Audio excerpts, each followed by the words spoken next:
देखिए बच्चों, आज हम स्टार्ट करने वाले हैं कक्षा 7 की गणित दक्षता अभ्यास 1। इकाई 1 परिमेय संख्या है।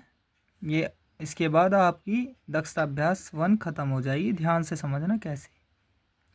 प्रश्न नंबर 1 पर देखिए, सही उत्तर अपनी अभ्यास पुस्तिका में लिखिए। क्या है इसका? किसी परिमेय संख्या के समतुल्य परिमेय संख्याएं होती हैं। परिमेय संख्या हमने बताई है तुम्हें P/Q के रूप में होती है।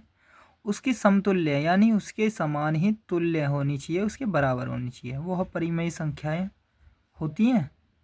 हाँ जी, होती हैं, बहुत सारी होती हैं। देखिए, जैसे 2/5 है एक, ठीक है, तो वो 2/5 है, उसको हम 4/10 भी लिख सकते हैं और 6/15 भी लिख सकते हैं।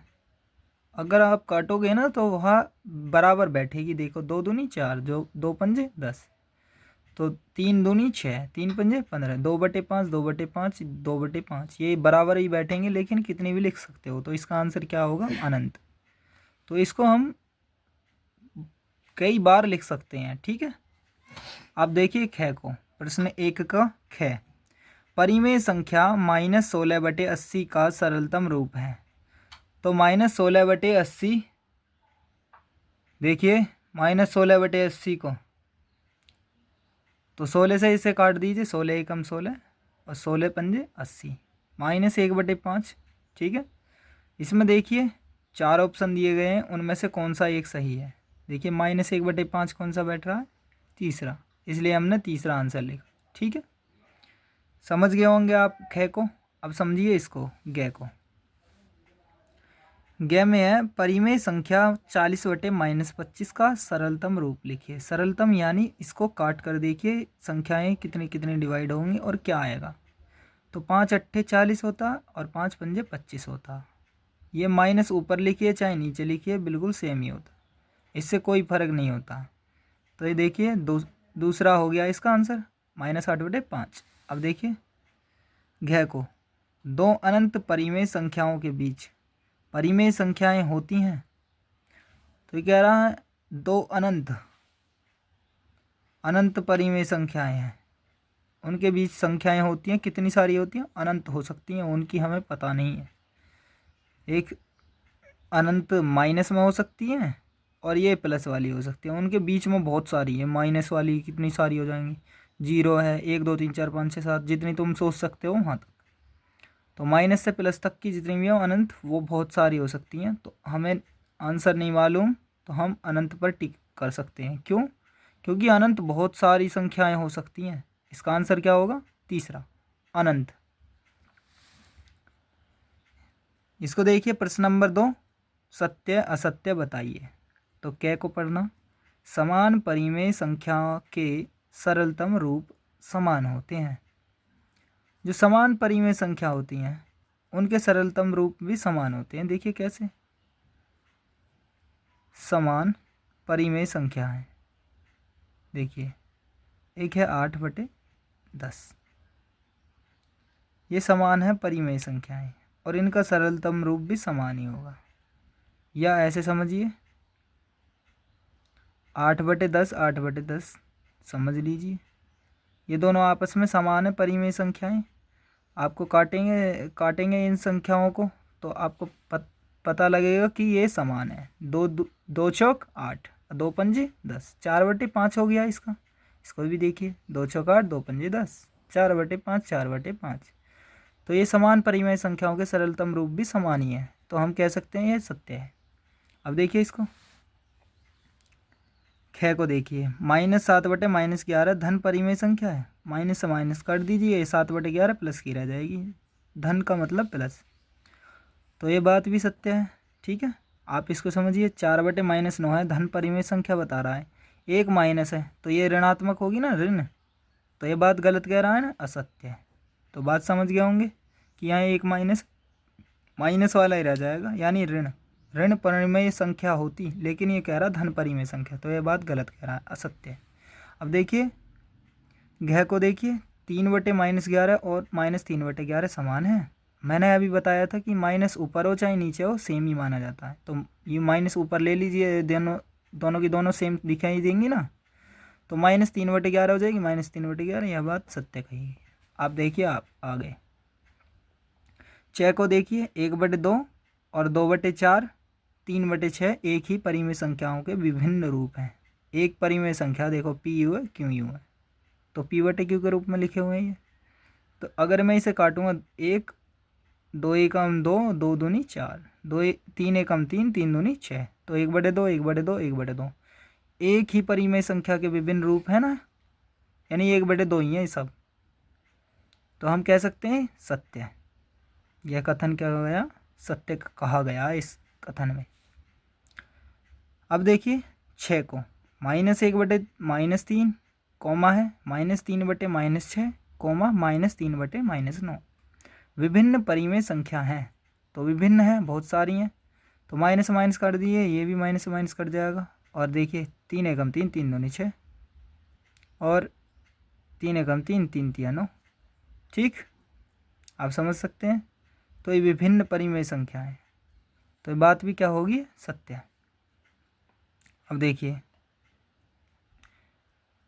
यहाँ पर आपको 2 दिया गया होगा या 3 है, आप देख लेना इसको कैसे है। अगर ये आपको समझ नहीं आया तो बताया जा सकता है, आप हमें कमेंट कर सकते हैं।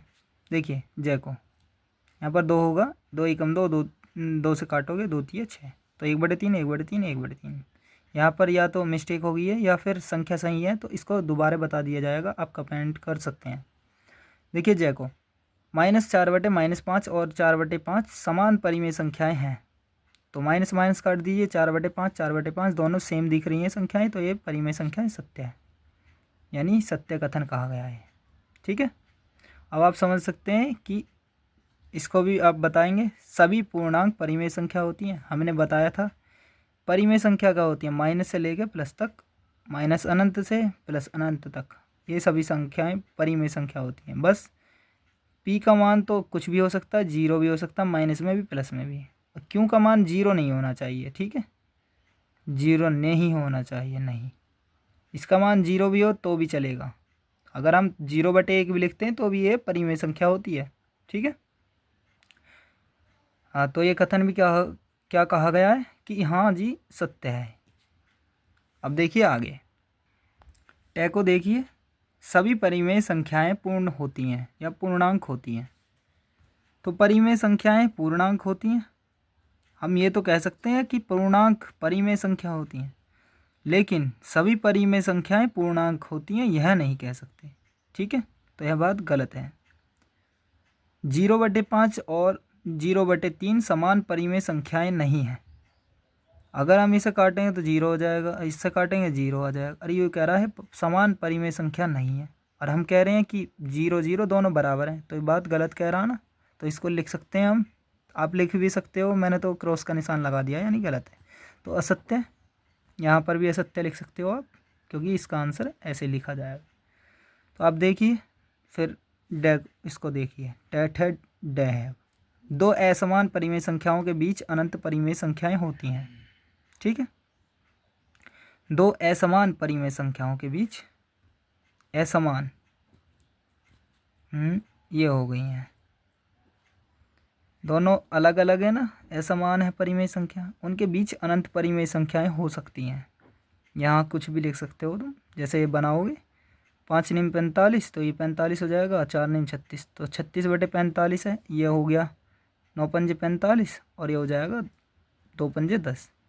तो 36/45 और 10/45 के बीच बहुत बड़ी संख्याएं हो सकती हैं, यानी 35, 35/45, 34/45, ऐसी कुछ भी लिख सकते हो तुम। ठीक है, आप समझ गए होंगे। तो इनके बीच बहुत सारी यानी अनंत संख्याएं हो सकती हैं, तो हम भी कह सकते हैं कि यह बात सत्य कहा गया। आप कोई भी मान सकते हो इसका एग्जाम्पल। देखिए प्रश्न नंबर 3 पर चलते हैं, इनको और समझ लीजिए। निम्नांकित परिमेय संख्याओं को अवरोही क्रम में लिखिए। अवरोही कहते हैं घटते क्रम को। देखिए नीचे दिए गए हैं हर का हम एलसीएम करेंगे, एलसीएम आपको आते होंगे, एलसीएम कर लेना। तो ये एलसीएम किया गया है, अगर आपको समझ नहीं आ रहा तो इसको देख सकते हैं एलसीएम कैसे किया गया है। 2 से 5 नहीं कटेगा, 7 नहीं कटेगा, 2 से 9 नहीं कटेगा, 2 तिया 6 हो गया, 3 से 5 7 नहीं कटेंगे, 3 से कटेगा 9, 3 तिया 9, 3 एकम 3। ऐसे ही आप सरल कर सकते हैं। इसका एलसीएम आया था 630, परंतु आप 630 को ऐसे भाग मत करना, ऐसे लिखे हुए संख्याओं को देख लेना। मैं आपको सरल करा के दिखाता हूँ, देखिए कैसे हो रहा है। ये नीचे संख्याएं दी गई हैं 2/5, 4/7, 5/9 और 1/6। ये हमने एक बार और लिखे हैं क्योंकि इनका ऊपर का अंश अंश देखना है कि बड़ा कौन सा है, और नीचे की संख्याओं को सेम कर लेंगे जिससे हमें पता लग सके कि कौन सी संख्या बड़ी है कौन सी छोटी है। अब देखिए यहाँ पर 5 है और हमारा आया था 630, तो हम इस 5 को गायब कर देंगे और बाकी सबकी गुणा करके यहाँ लिख देंगे। देखिए 2 तिया 6, 6 तिया 18, 18 में 7, 18 7 कितने हो में 126, तो 126 की गुणा यहाँ भी और ऊपर भी। 126 दो नहीं हो में 252। इस वाले को तो छोड़ दीजिए क्योंकि यह 630 होते चले जाएंगे, ये वाले 630। अब देखिए 7 इसमें से छोड़ दीजिए, 2 तिया 6, 6 तिया 18, 18 पंजे 90, 90 की यहाँ 90 की ऊपर, 9 चौक 36 और 0 पीछे लगा देंगे, 90 चौका 4 360 हो जाएंगे। ठीक, 9 से 9 इन दोनों को गायब कर दीजिए, 2 पंजे 10, 10 सत्ते 70, 70 की गुणा ऊपर भी और नीचे भी। ठीक है, तो ऊपर वाली को देखिए 7 पंजे 35, 350 हो जाएगा। अब देखिए इसको 6 से 2 तिया 6, इन दोनों को गायब कर लीजिए, 3 पंजे 15 सत्ते 105, तो 105 ऊपर नीचे दोनों गुणा होगी, 105 एकम 105। अब हम कहते हैं अवरोही, कहते हैं घटते क्रम को। ठीक है, घटते क्रम को कहते हैं अवरोही। तो इसमें देखिए हमने ये संख्याएं क्यों लिखी हैं। सबसे बड़ी संख्या समझो, घटता क्रम ऐसे होता है 6 5 4 3 2 1, ऐसे जो घटती चली जाए ना ये संख्या, पहले बड़ी लिखी जाती है फिर छोटी छोटी होती चली जाती है। तो सबसे बड़ी कौन सी है इसमें, 360/630। और जो आई किससे थी ये संख्या, इससे आई थी 4/7, क्योंकि यहाँ पर भी देखो 4/7, तो पहली संख्या लिखी जाएगी 4/7। दूसरे नंबर पर 350/630, यानी 360, 350, 252, 105। तो दूसरे नंबर पर 5/9, तीसरे नंबर पर 2/5, 2/5। ठीक है, पहले नंबर पर 4/7, 5/9, 2/5, 1/6 लास्ट होएगा ये चौथा नंबर, क्योंकि ये 105/630 है। तो ये घटता क्रम हो गया है अवरोही क्रम। ठीक है, अब आप लिख सकते हो अवरोही क्रम।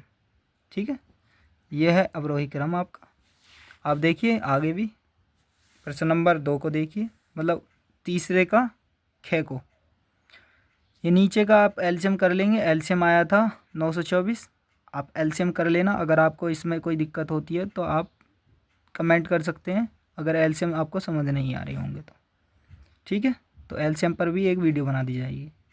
नीचे का सबका एलसीएम कर लोगे और इससे काट के देखोगे, यहाँ से संख्या देखे करो 11 से 924, इसमें देखो संख्या 11 है, 11 को ख़त्म कर दो बस, बाकी सभी की गुणा करके और यहाँ लिख दो। जैसे 2 दूनी 4 दिया 12, 12 सत्ते 84, ऊपर नीचे 84 की 4 से गुणा के 336। ऐसे ही इससे 3 से डिवाइड करोगे इसको, यानी 3 इसमें कम कर लेंगे और बाकी सबकी गुणा करके ऊपर नीचे लिख देंगे। 288 एकम 288, ये माइनस वाला ऊपर लिख लिया है। यहाँ देखिए 7 से डिवाइड करोगे यानी 7 बंद कर लोगे, इस ये संख्या को हटा दोगे, इसको मान लोगे, क्योंकि 7 तो हमारे पास पहले ही है। बाकी सब की गुणा करके ऊपर लिख लोगे, ऊपर नीचे गुणा हो जाएगी, नीचे वाले सेम होते चले जाएंगे, 924 924 924 924। अब देखिए 132 बार, 132 में 5 की गुणा करोगे 660 हो जाएगा। 4 से देखोगे तो 4 को कम कर लीजिए, ये 2 दूनी 4 और बाकी इनकी सब की गुणा करने पर 231 आया। 231 की 3 से गुणा करने पर 693 आया। ठीक है, तो आप समझें माइनस के 6 माइनस के 5 इन दोनों में कौन सी बड़ी है, तो बड़ी संख्या -5 है। क्यों, 0 से पास में यही होती है संख्या। आपको समझाया गया होगा पहले की क्लास में कि 0 से यहाँ 0 है, इधर जाएंगे तो ये प्लस वाली संख्या है, ये बढ़ती चली जाएंगी दूर जितनी जाएंगी। इधर जब माइनस में जितनी दूर चली जाएंगी ये घटती जाती हैं। ठीक है, इधर को जाती हैं, तो -5 पहले पड़ जाएगा और -6 बाद में पड़ेगा। तो -5 बड़ी है, -6 छोटी है। ठीक है, अब देखिए इसको, सबसे बड़ी देखो कौन सी दिख रही है तुम्हें, जो बड़ी संख्या सबसे दिखाई देगी वही सबसे छोटी होएगी। 693 सबसे बड़ी दिख रही है, तो चौथे नंबर पर इसको ही लिखना है। ठीक है, ठीक है, जो सबसे बड़ी दिखाई देगी वही सबसे छोटी होती है। हमें अवरोही क्रम बताना है, यानी घटता क्रम। और घटते क्रम में सबसे पहले बड़ी लिखते हैं, बड़ी से फिर छोटी होती चली जाती हैं। और इसमें एक चीज़ और समझनी है कि माइनस वाली सबसे जो बड़ी दिखाई देगी वही सबसे छोटी होती है। तो यहाँ में सबसे छोटी वाली जो संख्या दिखाई देगी वह बड़ी होगी। तो 288 दिख रहा है इसमें सबसे छोटी, तो वो उसको पहले लिखेंगे। यू किससे बनी थी? 1/3 से, माइनस के। तो -1/3 दूसरे नंबर पर कौन सी हो जाएगी? ये, यानी -4/11। तीसरी नंबर पर कौन सी थी? ये 660 जो बनी है। -5/7, तो -5/7 चौथे नंबर पर आएगी -3/4। ठीक है, ये आंसर हो चुका है, आप इसको समझ गए होंगे। अब देखते हैं प्रश्न नंबर 3 का गए। देखिए इसको भी देखिए, इसका नीचे का एलसीएम कर दिया जाएगा। एलसीएम बैठा 18, आप देख सकते हैं। यहाँ से 9 से 18 को डिवाइड करोगे, कितनी बार में डिवाइड हो रहा है? 2 बार में। तो 2 की ऊपर नीचे गुणा हो जाएगी, -5 दूनी 10। 9 से कितनी बार में डिवाइड होएगा? 18, 2 बार में। 9 दूनी 18 और 7 दूनी 14, -14 हो जाएगा। 18 से कितनी बार में? 1 बार में। 1 की गुणा ऊपर नीचे, 7 एकम 7। और 3 से कितनी बार जा रहा है? 6 बार में। 3 छिंग 18, 2 छिक्का 12। माइनस वाले जो हैं वो नीचे वाले ऊपर लगा दिए जाएंगे, क्योंकि हमें भी पहचाननी है कौन सी संख्या बड़ी है कौन सी छोटी। माइनस में हमने बताया है सबसे बड़ी जो दिखाई देती है वही सबसे छोटी होती है। तो इसमें कौन सी बड़ी दिखाई दे रही है? 14। सबसे छोटे नंबर पर यानी चौथे नंबर पर यही संख्या आएगी। तीसरे नंबर पर 14 से थोड़ी सी बड़ी कौन सी दिखाई दे रही है? तीसरे नंबर पर ये आएगी। दूसरे नंबर पे ये, पहले नंबर पे ये, तो पहले नंबर पे ये आएगी, क्योंकि यह सबसे बड़ी संख्या है। जो माइनस में सबसे छोटी दिखाई देती है वही सबसे बड़ी होती है। तो ये किससे बनी थी? -7/18 से, तो पहले लिखी गई। फिर दूसरे नंबर पर कौन सी लिखी गई? ये, तो यानी इससे बनी थी -5/9 से। तीसरे नंबर पर 12/18 ही, तो ये -2/9 से, उससे 3 से बनी थी, -2/3 से। और चौथी कौन सी आएगी? -7/9। तो ये आपके क्वेश्चन पूरे हो चुके हैं। उम्मीद करता हूँ कि आपको समझ आ गए होंगे। अगर नहीं आए हो तो आप कमेंट कर सकते हैं, और वीडियो अच्छी लगी हो तो अपने दोस्तों को भेज सकते हैं और मैथ्स को अच्छे से पढ़ सकते हैं। इस वीडियो को लाइक कीजिए, और चैनल पर नए हो सभी के सभी बच्चे जो भी नए हैं वह चैनल को सब्सक्राइब कीजिए, और अपने दोस्तों तक इस चैनल को भेजिए, वह भी मैथ्स को अच्छे से पढ़ पाएँ। वीडियो को अंत तक देखने के लिए आप सभी दोस्तों का दिल से धन्यवाद।